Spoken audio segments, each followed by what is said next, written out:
You know, to be a Christian, I think you have to lose your temper. No, I'm not talking about shouting and throwing things and stomping your feet or holding your breath till you turn blue. I'm suggesting you ought to lose it in the same way you've probably occasionally lost your wallet or keys or mobile phone. Except this would be deliberate. In other words, get rid of it. Welcome to Mornings with Bishop Robert. Thanks for joining me. I really appreciate you coming by today. You know, my goal is to introduce people to the Jesus they never knew and help them get to know Him and His Word personally and better.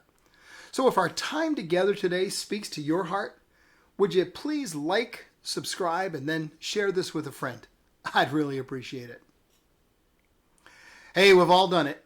We've put our mobile down somewhere and perhaps on a counter in a shop and forgotten to pick it up as we left.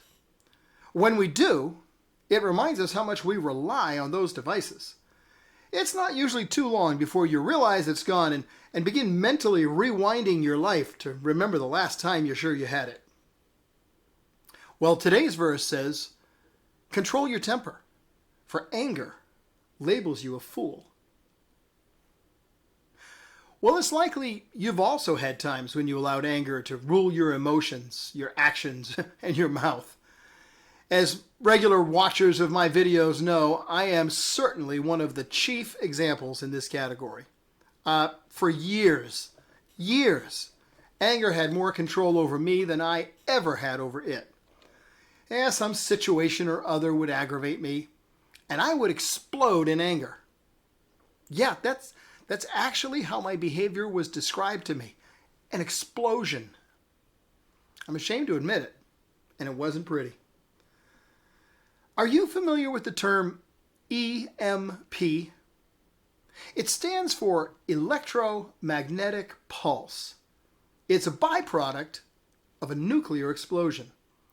It travels at the speed of light and is capable of short-circuiting anything sensitive in range.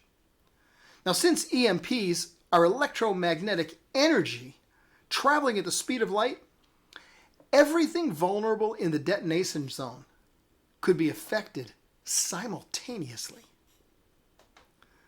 Well, when your temper and mine explodes, the damage it causes is also instantaneous. And everything vulnerable in the detonation zone, relationships, reputation, family, friends, could be affected simultaneously.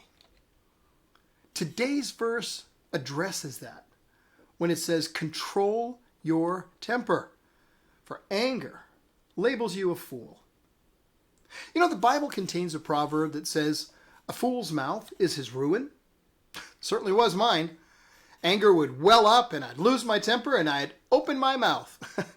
And my outburst of angry words was like an emotional EMP, causing instantaneous damage to everything sensitive in range. Praying for healing from my temper, the first thing I needed to learn was to keep my mouth shut. Some say biting your tongue works. Some say deliberately smiling helps. To corrupt a phrase from a book I read years ago, people with a temper that's out of control need to smile till their tongue bleeds. Among Solomon's proverbs is this gem. Even a fool, when he keeps silent, is considered wise. When he closes his lips, he's considered prudent. I've heard it said that it's better to hold your tongue and be thought a fool than to speak your mind and remove all doubt. Death and life are in the power of the tongue. Our words have the power to destroy or heal. God's word working within us can impact our very nature if we allow Him to mold us into Christ's image. James wrote that one of the verses that caused me to wrestle with this issue of temper and verbal outbursts, it says, if anyone thinks he's religious and doesn't bridle his tongue but deceives his heart, this person's religion is worthless. Worthless. I mean, come on, folks, that's pretty stark. The good news is that no human being can tame the tongue. And